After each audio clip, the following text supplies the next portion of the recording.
شهر درق سالهاست پایتخت یک سین از 7 سین ایرانی شده.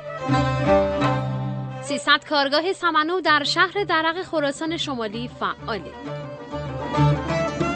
جوونه‌های گندم جانی تازه به کاروبار مردم شهر کبیری درق بخشیده. قبلا بیشتر برای شب عید سمنو پخت میشد با هیزم و آتش و این نسل به نسل به ما رسید و وجهه اقتصادی پیدا کرد. یک روز تو آب میذاریم میریزیم توی مجمع تا یه هفته زمان مبارک این سبز برن.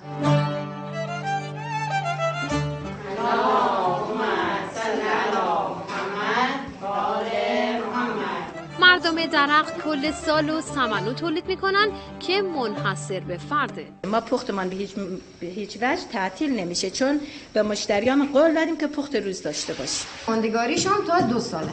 بخاطری که زمان پختش نسبت به شهرهای دیگه ما بیشتر می‌بینیم، هولوش 24 تا 30 ساعت زمان پختشه.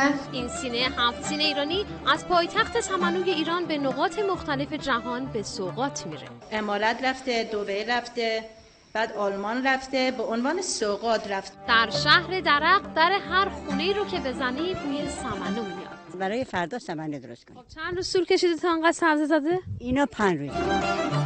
7 سینه این سینه ایرانی باعث شده کار و تلاش اعضای خانواده هم از جنس دور همی باشه. داماد ما و دختر ما و دیگه همگی با هم کار میکنیم. خیلی خوب شده، خدا رو شکر، بهتر شده.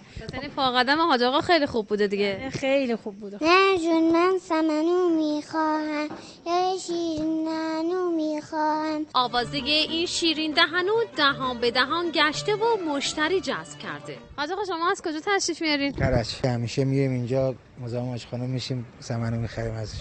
چجوریه مزهش؟ خیلی عالیه. مزهش خوبه. دونه چندن؟ دونه 13. همیشه سمنو از اینجا خرید میکنید؟ دیگه از مسیر تهران میومدیم گفتیم میام از معدنش بخریم. تولید کنندگان هم از این چرخه اقتصادی راضی بودن. الحمدلله خوبه، خدا رو شکر. دیگه روزی هست یه پخت میره که 100 کیلو، روزی هست 50 کیلو میره. سمنو ارزش غذایی بسیار بالایی داره و چون از جوانه گندم و آرد کامل گندم درست میشه جزو گروه نانو غلات محسوب میشه و هر 100 گرم سمنو 300 کالری انرژی در بدن تولید میکنه. در پایتخت سمنوی ایران سالانه بیش از 2500 تن سمنو پخت میشه.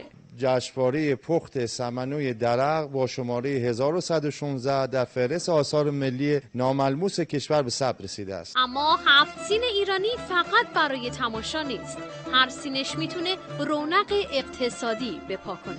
اهالی پایتخت سمنوی ایران نان یک سین سفره 7 سین رو میخورن. ملیحه کیوانپور، خبرگزاری صدا و سیما، خراسان شمالی، شهر درق.